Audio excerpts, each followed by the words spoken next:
옆에 사람과 한번 인사하면 좋겠죠. 이기십시다 이렇게.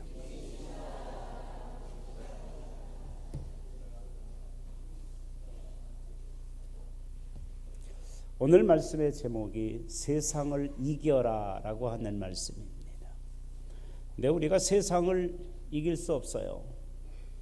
우리 힘으로 못 이깁니다. 그럼 우리가 이겨야 할 그 내용이 뭐냐 하는 것을 이제 우리가 살펴봐야 되는데, 예수님이 오시기까지, 천국의 문이 우리에게 열리기까지 지상의 교회의 그 모형이 소아시아의 7교회를 통해서 우리에게 말씀하고 계세요.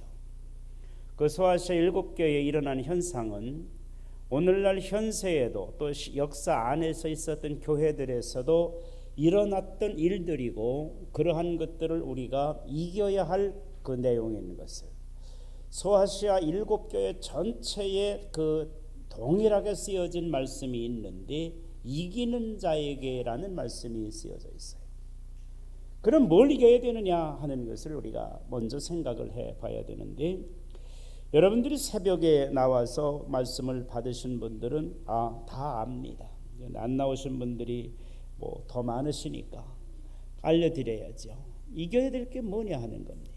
그래서 소아시아 7교회 중에서 첫 번째 나타난 교회가 2장 1절에 나타나는 에베소 교회입니다.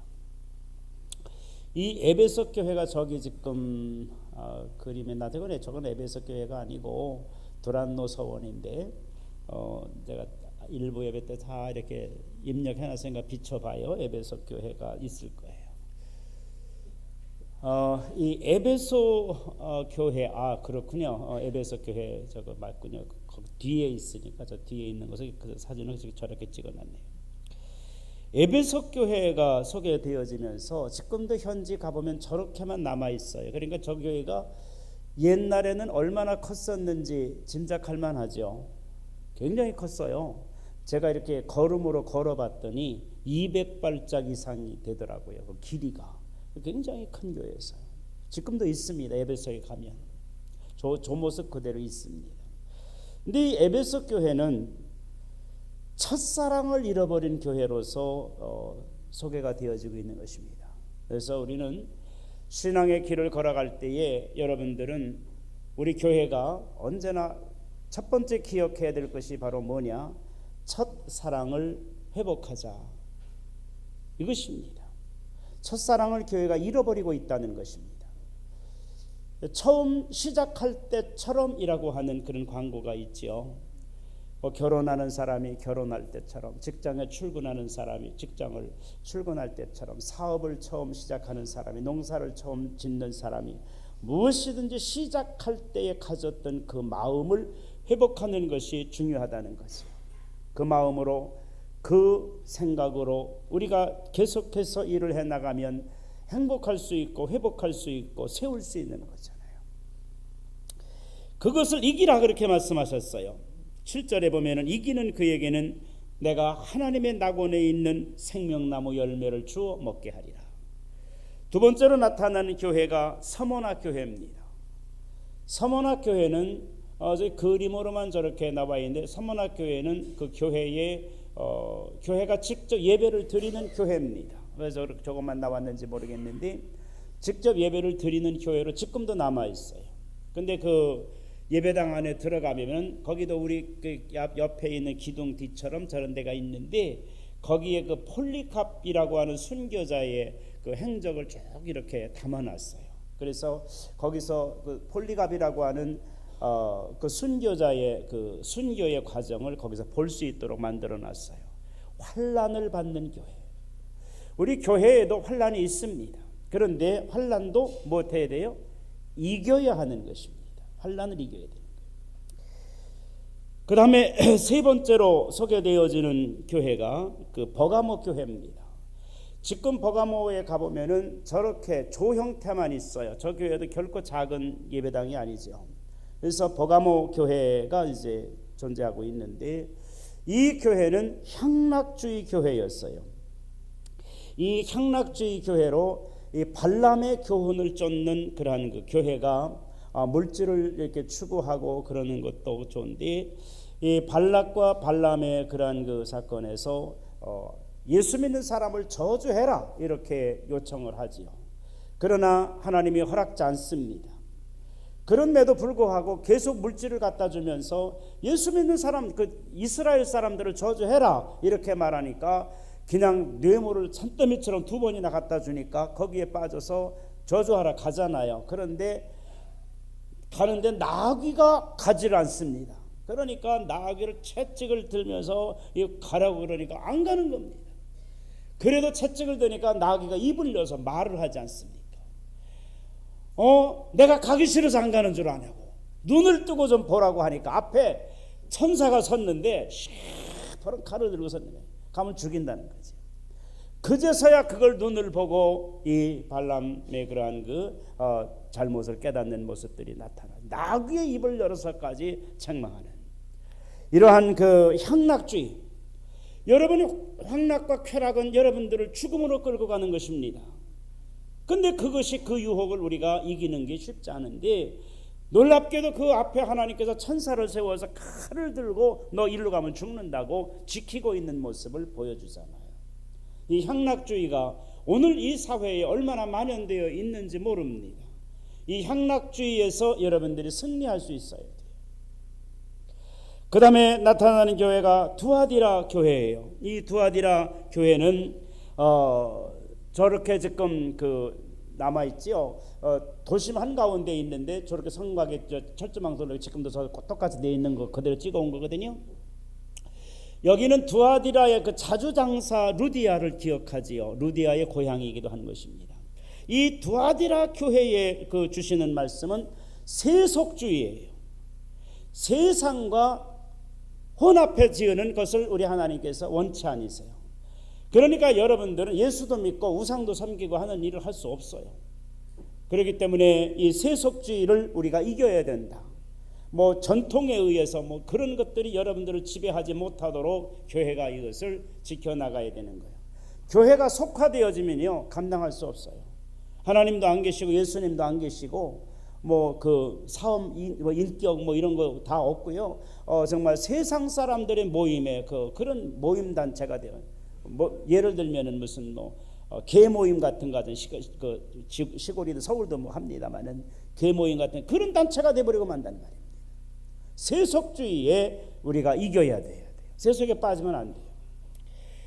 그 다음에 나타나는 그 교회가 이제 사대 교회죠. 저 교회는 앞에 가보면 저기 에베소에 있거든요. 에베소에서 조금 가면 있는데 차를 타고 가야 돼. 한 2-3km 가야 되는데 저기에 또 가면은 그 요한의 무덤도 있고 그런데 저 앞에 있는 큰 기둥 저게 교회가 아니고 저건 아데미 신전이라고 하는 그 7대 불가 사이에 나타나는 신전이에요. 어마어마한 신전이 저 앞에 있는데 그 뒤에 저렇게 오두막처럼 지어져 있는 게 그 사대 교회예요. 이 사대 교회는 살아있다고 하는 이름만 있지 명목상의 그런 교회예요. 실제로는 죽은 교회예요. 거긴 뭐 어떻게 움직일 수 없는 교회예요. 여기는 전설도 있어요. 그 시대의 그 전설을 보면은 그 앞에 저 앞에 보이는 산에 뭐 신이 있는데 어떤 사람이 말하자면은 신에게 기도해서 소원을 들어달라는 기도를 했다는 거예요. 그러면 내 소원은 뭘 들어줄까 그랬더니 내가 만지는 건 다 금이 되게 해달라고 그랬대요. 신 내가 이름을 잊어버려서 뭐 이름은 못하는데 내가 만지는 건 다 금이 되게 해달라고 그런 거야. 얼마나 좋습니까? 내가 이거 탁 만지니까 이게 그냥 금덩어리 되게 됐으니까 좋잖아요. 그런데 깜빡 잊어버리고 아들이 너무 이쁘니까 아들을 끌어안아서 팍 아들이 뭐 금덩어리 돼버리니까 딸도 끌어안아 금덩어리가 돼버린 거야. 그러니까 아들도 금덩어리, 딸도 금덩어리 됐으니까 그 금덩어리하고 뭐 하겠어요? 무슨 재미가 있어요? 그러니까 이걸 바꿔달라고 해봐야 소용없는 거잖아요. 그런 그 전설이 있는 데가 바로 저기예요. 그래서 우리가 이 사대교회 명목상의 그런 교회가 되면 안 돼요. 이걸 이겨야 돼. 이름만 있는 교회. 이건 뭐냐? 일하지 않고 움직이지 않고 활동하지 않는 교회를 가리켜 말하는 거예요. 그래서 이 죽은 자의 교회가 되어지면 안 되는 거잖아요. 그 다음에 이제 나타나는 교회가 여섯 번째 나타나는 교회가 빌라델비아 교회지요. 이 빌라델비아 교회는 형제 우애의 교회라고도 알려져 있어요. 저 기둥 큰 두 개만 남아 있는데 형제 우애의 그 교회라고 알려져 있는데 이 빌라델비아 교회는 정말로 칭찬받는 교회예요. 책망이 없어요. 사업을 열심히 하는 교회예요. 그럼 무슨 사업을 하느냐? 주님 사업하는 거죠. 전도 활동하고 정말 그 주님의 그 영광을 위해서 모든 사업, 기도의 열정, 정말 복음 전파의 열정, 선교의 열정, 이것을 가지고 열심히 그러한 일하는 교회로 이 사대 교회가 소개가 되어지고 있는 거예요. 그러면서 이 사대 교회는 신절을 지킨 교회, 신앙의 절개를 지킨 교회로 우리에게 소개가 되어지고 있어요. 이 교회에도 역시 이길 것을 말씀하셨고요. 마지막 소개되어지는 교회가 라오디게아 교회예요. 이 라오디게아 교회는 저 앞에 이렇게 쭉 보면은 기둥만 남아 있는데 원형 경기장이 있어요. 원형 경기장이 큰 원형 경기장이 있어서 고대의 그러한 그 안토니우스의 그 애인과의 이런 안토니우스가 그것을 그 애인에게 주었다라고 전설이 있는 빠뭇갈레. 이 빠뭇갈레라고 여러분 들어봤죠? 목화솜. 멀리서 보면은 목화솜처럼 생겼어요. 근데 이게 온천이에요. 온천이 이렇게 솟아서 그것이 만들어진 게 이제 그 온천이 그 위에 가면 지금도 온천이 있는데 그 물이 식어버렸어요. 지금은 가보니까 뜨거운 물이 안 나오더라고요. 근데 그때는 뜨거운 물이 저기서 나왔거든요. 거기에서 나오면 거기에서 이 그 라오디게아까지는 한 4km 정도 되어지는데 관을 통해서 물을 끌어왔어요. 운동 경기를 하고 거기에서 온천욕을 하기 위해서. 근데 식어버렸어요. 그 물이. 그러니까 여기를 비유로 해서 여기는 아주 물질 문명도 발달하고 그런 지역이었는데 비유를 들어서 의학도 발달하고 그런 곳이었는데 그것을 들어서 설명하기를 물질주의 교회라고 말하는 것입니다. 교회가 물질이 너무 많아지니까 그러니까 성도도 마찬가지예요. 물질이 많아지니까 물질과 신앙과는 비례하는 것이 아니라 반비례해요. 물질이 많아지면 많아질수록 신앙의 열정은 식어지는 겁니다. 여러분 가진 것이 많고 넉넉하면 기도 시간이 줄어드는 거잖아요. 점점 이렇게 반대되는 물질주의 교회가 이 라오디게아 교회예요. 여기에서도 우리는 이겨야 되는 것입니다. 이처럼 소아시아의 7교회를 통해서 우리가 이겨야 될 것이 무언가 하는 것을 보여주는 거예요. 자, 이처럼 우리 하나님께서 이 7교회 똑같이 하신 말씀을 지금 다 시간이 없어 다 찾지 않습니다만은 마지막에 가보면은 이기는 자는 이런 말씀을 남겨주신 겁니다. 그래서 여러분들은 이러한 그 세속주의, 물질주의 그러한 그 모든 정말 것에서 여러분들이 이겨야 되는 사명이 우리 한국교회와 세계교회가 함께 가지고 있는 거예요. 하나님께서 마가의 다락방에 그 성령의 역사를 통해서 교회를 세우시잖아요. 그 하나님께서 교회를 왜 세우셨느냐 하는 것입니다. 예수님께서 베드로의 그 고백을 들으시고 베드로에게 말씀하시잖아요. 이 반석 위에 내가 교회를 세우리니 음부의 권세가 이기지 못하리라 이 말이에요. 사단의 권세가 이기지 못하리라. 어둠의 권세가 이기지 못하리라. 이 세상에서 마귀의 권세가 이기지 못하는 유일한 곳을 두셨는데 그곳이 바로 어디냐? 교회라는 것입니다. 이곳에만 오면 마귀 권세가 여러분들을 이기지 못하게 하셨다는 겁니다. 그런데 예배당을 가리켜 말하는 게 아니고 믿음의 교회를 가리켜 말하는 거지요. 베드로의 신앙 고백 위에 세워진 교회를 가리켜 말하는 것입니다. 이처럼 하나님께서는 교회를 이 땅에 두셔서 세상을 이기도록 만들어 주신 것이 바로 교회예요. 그런데 교회가 종교개혁 이전에 타락해서 정말 돈을 내고 구원을 받는다고 하는 그런 속전을 받고 이런 거 엄청난 죄를 저지르니까 마틴 루터를 비롯해서 이제는 주인글이라든지 이런 그 종교개혁자들을 통해서 바로 종교개혁을 일으킨 그런 기념일이 바로 오늘이기도 해요. 그래서 우리 주님께서 요한복음 16장 33절에 이렇게 말씀을 하십니다. 다 읽어봅시다. 시작.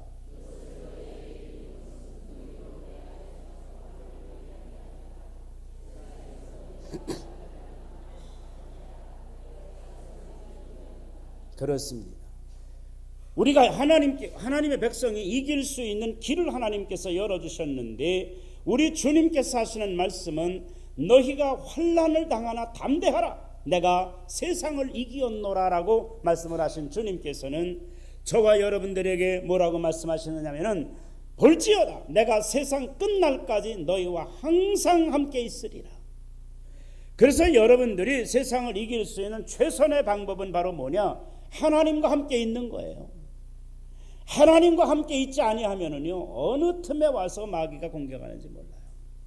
그렇기 때문에 우리가 신앙 안에 있고 하나님 앞에 있을 때에 하나님은 여러분들을 승리하게 하시는 힘을 주신단 말입니다. 그러나 여러분들이 하나님으로부터 멀어져 있으면은 마귀의 그 세력에 절대로 여러분 이기지 못합니다. 왜? 그들도 영이기 때문에, 영적인 존재이기 때문에 그렇단 말이지요. 우리 주님께서 내가 볼지어다 내가 세상을 이기었노라 하신 주님께서 세상 끝날까지 너희와 항상 함께 있으리라. 그래서 너와 동행하시는 겁니다. 제가 우리 안수 집사님들, 은퇴하신 집사님들을 이게 그 금십자가를 하나씩 드렸는데, 달고 오신 분 몇 분 계시나 모르겠어요. 오늘 달고 오신 분 한번 손 들어봐. 안 달고 오셨네요. 오늘 아무도. 제가 이걸 여쭤보고 싶은 거예요. 십자가를 달고 다니면서 자랑스러운지 부끄러운지 한번 생각해 보십시오. 이렇게 말씀드리고 싶은 거예요. 여러분들이 부끄러운 자리에 가면은 그거 달고 못 있지요. 그러나 자랑스러운 자리에 가면은 그게 번쩍번쩍 빛날 줄로 믿습니다. 나가 달고 있는 십자가가 아무 의미가 없어요. 사실은 사형틀일 뿐이에요. 저도 총의 마크가 바로 있고, 십자가니 우리 장로님들도 뭐 총의 마크 다 하나씩 이렇게 나눠 가지시는데 안 달고 다니지. 달고 다니시는 분도 계시지만은 그게 나에게 자랑스러운가 늘 한번 생각해 보라는 거예요. 그 십자가를 달고 다니면 부끄럽지 않은가 생각해 볼 필요가 있는 거예요. 그러나 더 중요한 것은 여러분 모습에서 예수의 향내가 풍기기를 바랍니다. 하는 말 한마디, 하는 행동 하나하나가 저 사람은 안 봐도 비디오예요. 무슨 비디오? 예수 믿는 사람이야. 저 사람은 이 모습이 세상에서 여러분들이 드러나야지요. 제가 우리 박영실 권사님 장례 이렇게 치르면서 마지막에 이제는 안치 예배는 사실 위로 예배거든요. 그때 제가 드린 말씀이 그겁니다. 우리는 그 모든 그 삶 가운데서 그리스도의 그러한 그 편지다 이런 말을 했어요. 우리 인생들은 다 그리스도의 편지다. 편지라는 말이 무슨 말이냐면은 글로 쓰여진 그분의 그러한 그 내용이잖아요. 우리가 그분의 편지라는 겁니다. 자, 그러면 어떻게 그 편지가 나타나느냐? 우리가 하는 행동을 통해서 그분의 그러한 그 뜻을 드러내기 때문에 편지가 되어지는 것입니다. 사랑의 역사를 통해서 편지가 되어지는 거예요. 그러나 이제 장례식이기 때문에 제가 그런 말씀을 드렸어요. 오늘 일부 예배 드리고 지금 선소에 가신다고 그래서 제가 이제 같이 허락을 드렸는데, 바로 그게 그겁니다. 박영실 권사님의 그 모습이 서인석 집사님과 영웅에 의해서 나타날 때에 박영실 권사님의 편지가 되어지는 거예요. 여러분들을 통해서 예수님의 모습이 나타날 때에 예수님의 편지가 여러분들이 되어지는 거예요. 그걸 가리켜 말하는 겁니다.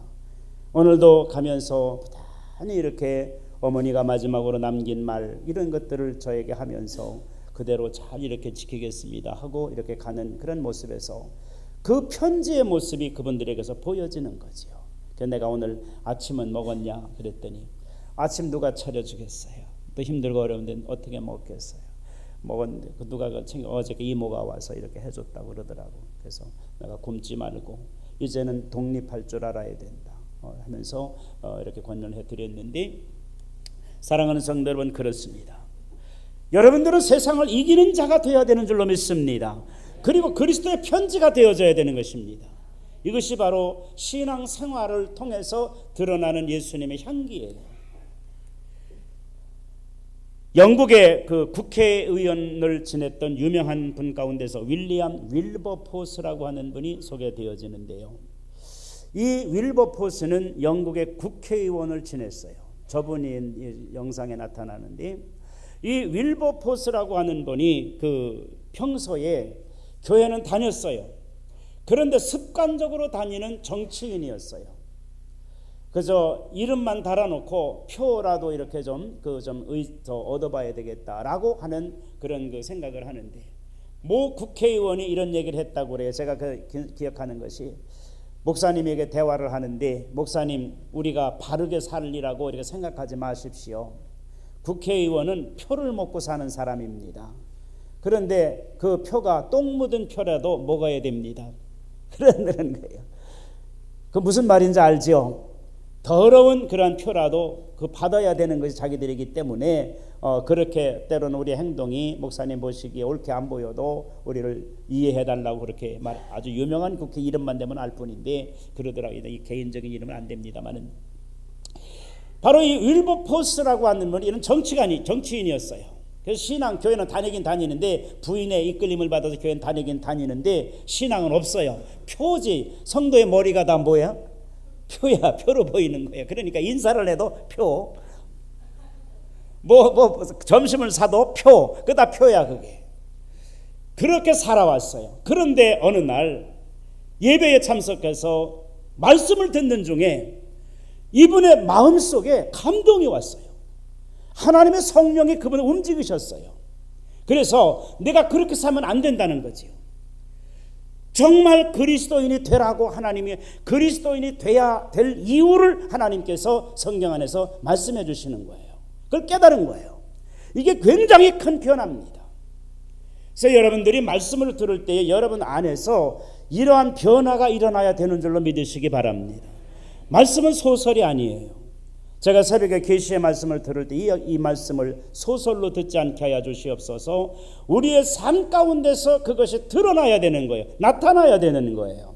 그래 윌버포스가 그 말씀을 듣는 가운데에 내가 이렇게 살면 안 되겠구나, 내가 주님의 뜻대로 살아야 되겠구나 하는 그런 결심을 하게 되어진 거예요. 근데 어떻게 할 줄을 알아야지. 근데 그 시대에 유명한 그러한 그 신앙인이 있었는데, 노예 상인으로 활동을 하다가 주님을 영접하고 목사가 되어진 그 존 뉴턴에 관한 그 선교사의 아프리카 선교사를 통해서 영국 전체가 알려진 그런 그 목사님을 생각이 나서 찾아갔어요. 저분이 뉴턴 목사님인데, 목사님, 제가 이때까지 이렇게 진짜 세상 말로 표현을 할게요. 날라리 신앙생활을 했는데 말씀을 듣고 보니까 내가 그렇게 살면 안 되겠습니다 하는 걸 깨달았습니다. 그래서 내가 그러면 지금부터 어떻게 살아야 되는지 내 갈 길을 좀 충고받고 싶어서, 그래서 목사님을 찾아왔는데 제가 어떻게 제 삶을 살았으면 좋겠습니까? 그랬더니 이 목사님이 가만히 기도하다가 자기의 과거를 생각해 보면서 또 이렇게 생각하면서 이 윌버포스 의원에게 말하는 겁니다. 의원님, 어려운 거 없습니다. 지금도 정치인이었으면 앞으로도 정치인이 되십시오. 그런데 지금은 나의 권세와 나의 영달을 위해서 정치인의 삶을 살았다면 이제는 앞으로 그 방향을 바꾸십시오. 주님의 영광을 위해서 당신의 정치 생명을 거기에다가 두십시오. 그러면 당신의 삶이 달라질 겁니다 생각을 했어요. 그래서 이 윌버포스 의원이 그럼 내가 뭘 해야 될 건가 생각하다가 국회의원이 돼서 이제 국회에 들어가서 영국 사회의 문제가 뭐냐, 신앙에 위배되어지는 문제가 뭐냐 하는 것을 생각을 했어요. 그 생각을 하다 보니까 노예제도, 이 노예제도가 있어서는 안 되겠다고 하는 그런 음성을 들은 거예요. 그 깨달음을 받은 거예요. 그래서 노예제도를 폐지해야 됩니다라고 막 강력하게 말을 하니까 이 영국의 그 런던 국회의사당 주변으로 해서 엄청난 부를 이룬 사람들이 대부분 다 노예상을 통해서 돈을 번 사람들이에요. 그러니까 윌버포스가 가서 노예제도를 폐지해야 된다고 그러니까 방해가 얼마나 심했겠어요. 정치적으로 그를 매도하려고 하고 막 폭력배도 쓰고 해서 거의 죽음에 이를 그런 지경에까지 몰아넣는 수없는 그런 그 난관을 겪으면서 30년 동안 투쟁을 해서 노예제도를 폐지했어요. 그랬더니 어떤 변화가 일어나느냐, 노예를 통해서 돈을 버니까 수고도 안 하고 돈을 버는 사람들이 그 넘치는 돈으로 할 일이 뭡니까? 환락과 쾌락을 쫓아가는 거예요. 주지육림의 삶을 사는 거예요. 먹고 마시고 즐기고 하는 일이 그들의 삶의 전부였어요. 완전히 소돔과 고모라 사랑이 다름이 없는 런던 시내가 되어져 있었는데 노예 제도가 폐지되고 나니까 그들의 수입원이 딱 끊쳐버린 겁니다. 그러니까 이제 정신을 차린 거예요. 이제부터 우리가 이 일로 돈을 못 벌겠으니까 사업을 해야 되겠다. 그렇게 해서 이처럼 그 경제 혁명을 일으키는 거 아니겠습니까? 그래서 그들은 디젤 기관을 발견하고 방직 공장을 만들고 하면서 새롭게 변화된 영국은요 완전히 옛날과는 다른 모습으로 변화된 거죠. 그래 윌버포스라고 하는 한 사람이 변화되어지고 나서 그가 자기의 모든 역량을 주님의 영광으로 위해서 그 권세를 사용하고 그 일을 이루어 나갈 때에 30년이라는 긴 세월을 거쳤지만은 영국의 런던을 변화시켜서 그래서 세계적인 신사의 나라로 바꾸는 데에 이분이 최고의 공헌을 했다는 거지요.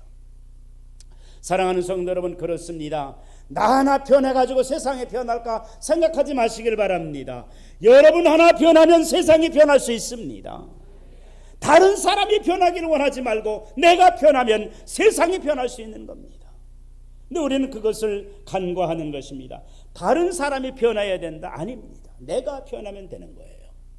그것이 모든 사람에게 똑같은 생각이 되어지기 때문에 이처럼 큰 역사를 일으키는 건 바로 이처럼 주님의 일로 그리스도인이 신앙에 승리하면 세상이 바뀌어지고 모든 삶에 놀라운 변화가 일어나는 것을 윌버포스를 통해서 증거해 주셨단 말입니다. 두 번째로 그럼 우리가 세상을 어떻게 이겨야 하느냐 하는 겁니다. 여러분들이 세상을 이기는 모든 삶 가운데서 바로 여러분들이 이겨야 할 길이 있는데 우리는 너무나 약합니다. 세상은 너무나 강합니다. 그러한 우리를 보고 예수님께서 우리를 세상에 내보내실 때에 양을 이리 가운데 보낸 것과 같도다라고 말씀을 하셨어요.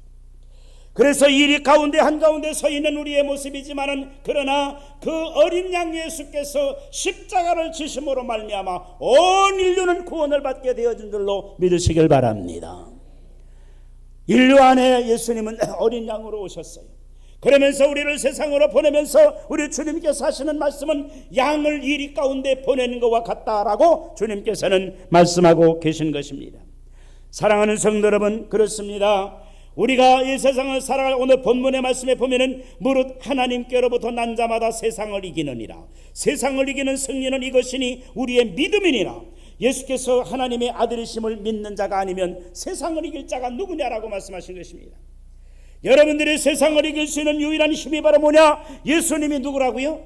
하나님의 아들이심을 믿을 때에 여러분들은 세상을 이길 수 있다고 말씀하셨어요. 새벽마다 여러분들에게 계시록을 강해해 드리지요. 계시록을 강해해 드릴 때에 사도 바울이 복음을 전할 때에 뭐라고 전합니까? 많은 사람들이 이렇게 그 세상의 지식과 세상 삶에 있을 때에 사도 바울은 뭐를 전했느냐? 예수는 하나님이시다. 이걸 전한 거예요. 따라서 합시다. 예수님은 하나님이십니다. 이걸 전한 겁니다. 예수님은 하나님이십니다. 여러분들이 신앙의 길을 걸어갈 때에 이 데살로니가 교회에서 그렇게 사도 바울이 전한 거거든요. 정말로 3주 복음을 전했는데 데살로니가 전역에 복음이 전파되어집니다. 그 복음의 역사에는 하비루라고 하는 그들의 전설이 담겨져 있어요. 하비루라고 하는 존재가 나타나서 우리를 구원할 것이다라고 했는데 그 하비루와 예수님의 사상이 일치되어지는 거예요. 그래서 바로 예수님이 바로 우리의 하비루다, 그분이 우리를 구원하실 것이다라고 하는 사상이 데살로니가 전역에 퍼져버린 겁니다. 그렇게 해서 데살로니가 교회는 복음이 전파되어진 지 3주밖에 안 되는데 유럽 전체에서 최고의 그러한 그 신앙의 모범이 되는 교회로 소개되어지고 있잖아요. 사랑하는 성도 여러분, 그렇습니다. 우리가 예수는 하나님이시다라고 하는 이 신앙을 여러분들이 갖게 되어진다면 그 세상에 어떤 것도 두려울 게 없는 것입니다. 어떤 것과도 비교될 수 없는 것입니다. 바로 예수님이 하나님이신데 그 예수님을 믿는 우리는 바로 승리자가 되어줄 수 있다고 하는 것입니다. 우리는 세상을 살아갈 때 세상을 이긴 많은 사람들의 그런 이야기를 들어볼 수 있어요. 존스 홉킨스 대학의 그 의사이신 이승복 박사님에 관한 이야기가 있습니다. 이 이승복 박사님은 저기에 소개되어졌는데 기적은 당신 안에 있습니다라고 하는 책을 썼어요. 저분은 저기에 보여지는 것처럼 휠체어 타고 일하는 의사예요. 저분은 어렸을 때 8살 때에 미국으로 이민을 떠났습니다. 미국으로 이민을 떠나서 미국에서 생활을 하는데 저분의 꿈은 체조 선수였어요. 체조에 재능이 있었어요. 이 덤블링을 잘하고 이런 걸 잘해요. 철봉 같은 걸 잘하고 그래요. 그래서 나는 체조 선수가 돼서 한국에 돌아가서 아세아 선수권 대회, 올림픽도 아니고 아세아 선수권 대회에 나가서 금메달 따는 게 이번에 소원이었어요. 그런데 열심히 이렇게 체조 훈련을 하는데 어느 날 이 높이뛰기를 이렇게 체조 훈련을 하다가 떨어졌는데 완전히 척추가 마비가 되어진 거예요. 그래서 더 이상은 움직일 수 없어요. 이 척추를 다치니까 사지마비가 되어져 버리고 만 겁니다. 그래서 이 장애인이 되어져 버린 거예요. 그래 병실에 갇혀서 절망 가운데서 살다가 그 병실에 찾아오는 분들을 통해서 복음을 받아들이게 되어지고요. 복음을 받아들이고 하나님을 만나게 되어진 것입니다. 그래서 하나님을 만나고 나서 그러면은 하나님을 만나기 전과 하나님을 만난 후에 나의 삶에 무엇이 달라져야 되겠는가 하는 것을 생각했습니다. 나는 이제 세상에서 그 아세안 경기대회에 나가서 금메달을 따기를 소원했던 그 금메달을 이제는 신앙의 금메달로 내가 바꾸어야 되겠다라고 하는 그러한 그 마음을 갖게 되어진 거예요. 그래서 이분은 이제는 자기가 마비되어진 그런 그 육체 안에서도 장애인이 되어진 그런 상태에서도 절망하지 아니하고 이제는 새로운 금메달, 이 체조의 금메달은 놓쳤지만은 나는 인생의 금메달을 내가 따야 되겠다라고 생각하면서 이승복 박사는 공부를 열심히 해가지고 의대에 들어갔어요. 그래서 명문인 다트모스 의대에 들어가서 세계적인 명문이잖아요. 다트모스 의대에 들어가서 그 의학을 공부하고 의사가 돼서 존스 홉킨스 대학교 병원의 전문의가 되어지는 것입니다. 이런 이승복 박사의 그 힘쓰고 애쓰는 모습을 보고 많은 사람들을 그를 향해서 뭐라고 말하냐면 저 사람은 슈퍼맨이야 이렇게 말을 했어요. 저 사람은 슈퍼맨이야. 저렇게 작은 사람이, 저렇게 장애가 되어진 사람이 어떻게 우리도 정상적인 사람도 할 수 없는 일을 하느냐, 이렇게 그 많은 사람들이 슈퍼맨이라고 불리울 수 있는 그런 사람이 되어지는 것입니다. 그러나 그가 이처럼 나는 체조의 금메달은 따지 못했지만은 나는 인생의 그런 금메달은 따야 되겠다라는 열정을 가지고 그가 의학에 몰두하고 자기가 장애인이기 때문에 그 병든 사람, 장애가 되어진 사람들의 고통을 더 깊이 이해하고 더 그분들을 어떻게 하면 고쳐줄 수 있을까 하는 그런 의지로 의학을 공부할 때에 불가능할 것 같았던 그의 인생의 삶이 이처럼 가능으로 바뀌어지고 세계적으로 유명한 그런 인물로서 바로 하나님의 놀라운 영광을 드러내는 그런 의사가 되어졌다는 거지요. 사랑하는 성도 여러분, 그렇습니다.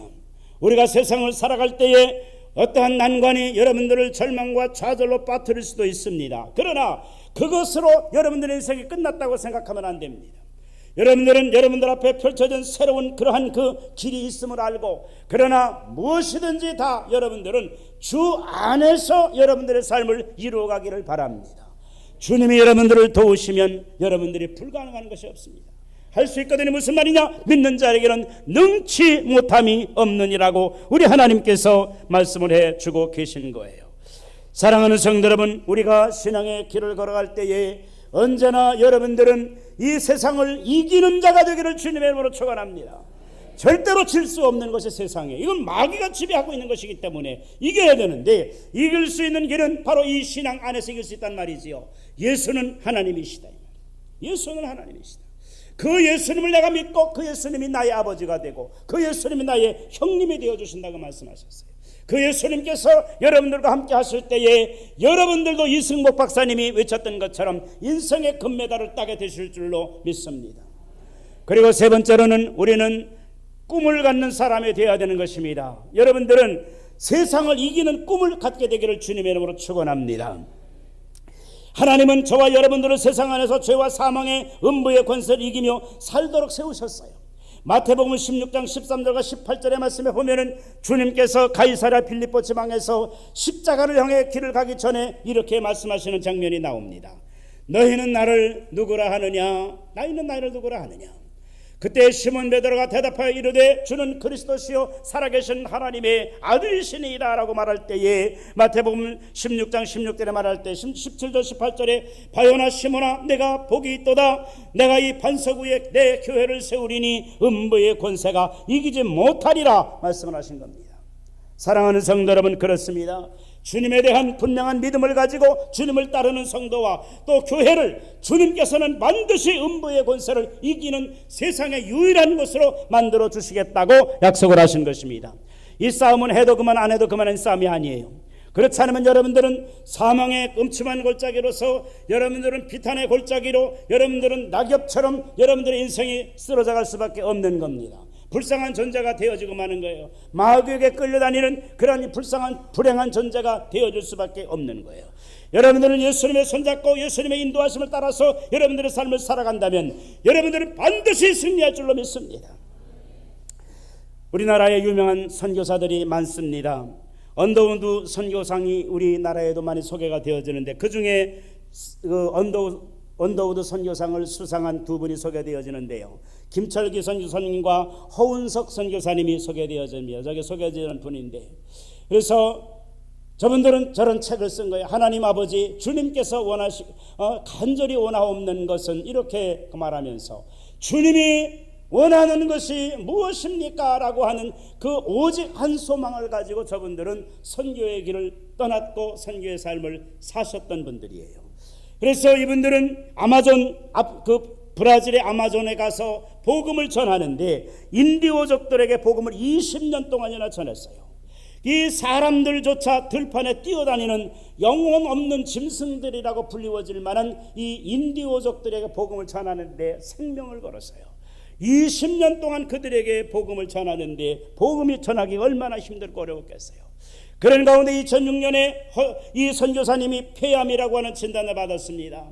그래서 수술을 하고 나서 이 폐암 수술을 받고 항암 치료도 하고 해야 되는데 내가 이렇게 머물러 있을 수 없다고 선교 현장으로 달려가는 것입니다. 수술하고 6개월 만에 의사의 만류를 뿌리치고 선교지로 돌아가는 것입니다. 그런데 그 후에 정말로 놀라운 부흥의 역사가 이 인디오족들 안에 일어났다는 거예요.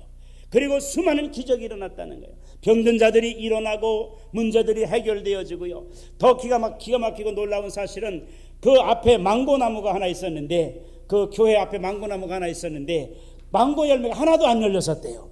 그런데 이런 기적의 역사가 나타나니까 망고나무에 망고가 주렁주렁 달린 거예요.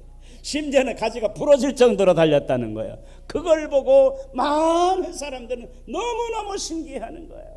하나님이 살아계시다라고 찬송을 부르고 그랬다는 거지요. 사랑하는 성도 여러분, 그렇습니다. 우리가 복음을 전할 때에 얼마나 그런 주님이 우리의 일을 함께 하시고 우리가 가는 길을 하나님 열어주시기 위해서 이처럼 망고 열매 맺지 않던 망고나무에 망고도 열리게 하시고 병든 자도 치료해 주시고 이렇게 하면서 신학교를 세우고 100명도 넘는 그런 신학생들을 배출하고 50명이 넘는 목회자들을 이렇게 세우는 그런 선교의 역사를 이루었다는 거지요. 사랑하는 성도 여러분, 그렇습니다. 그가 2010년 암이 재발돼서 1년을 넘길 수 없다고 말할 때도 그는 아마존에 4개의 교회를 개척하고 그는 마지막 죽음에 이르기까지 나는 최선을 다했노라고 고백하면서 하나님께로 갔단 말이지요. 사랑하는 성도 여러분, 그렇기 때문에 이러한 분들에게 언더우드 상을 줄 수밖에 없는 거 아니겠어요? 여러분, 우리가 세상에서 이런 상을 받지 못한다 할지라도 여러분들이 주님의 일을 여러분들이 감당하며 주님이 원하시는 것, 주님이 기뻐하시는 꿈을 가지고 여러분들이 세상을 살아나간다면 하나님께서 여러분들의 그 꿈을 반드시 이루어 주실 줄로 믿습니다. 우리 장로님 기도하셨지만 우리 교회는 목표가 있잖아요. 우리는 3만 성도로 부흥될 줄 믿습니다. 여러분, 지금 이렇게 작은 것 같지만 여러분들이 바로 그 3만 성도의 중심에 서는 한 몫을 담당하는 여러분들이 되어지기를 바랍니다. 저는 그렇게 멀지 않다고 봅니다. 교회가 부흥하면은요, 순식간에 3만 명 문제 될 거 없습니다. 그래서 하나님께서 우리에게 주신 비전을 주셨으니까 그 비전을 가지고 여러분들이 기도한다면은, 한 마음이 돼서 여러분들이 기도한다면 반드시 하나님께서 이루어질 줄로 믿습니다. 3만 성도로 부흥만 되면요, 500 개척교회 아무것도 아닙니다. 그렇잖아요. 3만 성도가 돼서 500 개척교회 세우는 게 뭐가 문제? 한 1년에 100개씩 세울 수도 있다고. 아멘. 하나님께서 사람도 풍족하게, 일꾼도 풍족하게 두시고, 재정도 풍족하게 주시고, 여러분들의 기도의 열정도, 여러분들의 신앙의 소망도 이렇게 갖게 되어진다면 이거 시간 문제입니다. 뿐만 아니라 200명 선교사 파송도 그렇게 어렵지 않습니다. 그래서 우리는 이런 놀라운 소망을 가지고 우리가 꿈을 가진 교회가 되어져야 될 줄로 믿습니다. 꿈을 갖되 소망의 꿈을 갖고 승리의 여러분들이 꿈을 갖는다면 이처럼 놀라운 주님의 그러한 역사를 이루는 수많은 일꾼들이 우리 교회를 통해서 배출되어지고 우리 하나님의 영광을 드러내는 우리 교회가 되어질 줄로 아멘. 기도하겠습니다. 사랑과 은혜